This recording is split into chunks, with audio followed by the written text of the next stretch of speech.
धाराशिव शहरामध्ये परिस्थिती नियंत्रणात आहे। जनजीवन सुद्धा पूर्वपदावर आलेलं आहे। काल छत्रपती संभाजी महाराज जयंती उत्सवादरम्यान डॉल्बीवरून या ठिकाणी वाद निर्माण झाला होता। पोलिसांनी काही तरुणांवर लाठीचार्ज केल्याचा सुद्धा आरोप झाला।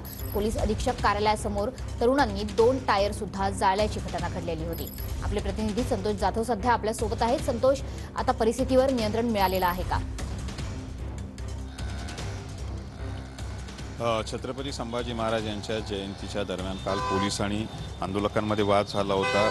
डॉल्बी सुरू होती, त्यानंतर पोलिसांनी थांबवण्याचा प्रयत्न केला। त्या ठिकाणी पोलिसांनी डॉल्बीवर लाठी मारली आणि त्यानंतर डॉल्बीचं नुकसान झालं। त्यानंतर संतप्त तरुणांनी इथे रास्ता रोको केला होता। आपण इथे पाहू शकतो की काल या तरुणांनी इथे रास्ता रोको केला। त्यानंतर छत्रपती संभाजी महाराजांचा पुतळा इथे रस्त्यावर आणून ठेवल्यानंतर तो बाजूला काढत असताना पोलीस आणि आंदोलकांमध्ये वाद झाला आणि त्यानंतर पोलिसांनी लाठीचार्ज केला। त्यानंतर संतप्त युवकांनी आणि शंभूप्रेमींनी पोलीस अधीक्षक कार्यालयावर मोर्चा काढला आणि मोर्चा काढून दोषी पोलिसांवर आणि अधिकाऱ्यांवर कारवाई करण्याची मागणी केली आहे आणि पोलीस अधीक्षकांनी चौकशी अंती दोषींवर कारवाई करण्याचं आश्वासन दिल्यानंतर हा जो जमाव आहे तो शांत झाला। सध्या इथे शांततापूर्ण वातावरण आहे आणि जनजीवन सुरळीत आहे। नक्कीच, त्याच्यामुळे धाराशिवमध्ये आता परिस्थिती नियंत्रणात आल्याचं चित्र बघायला मिळत आहे।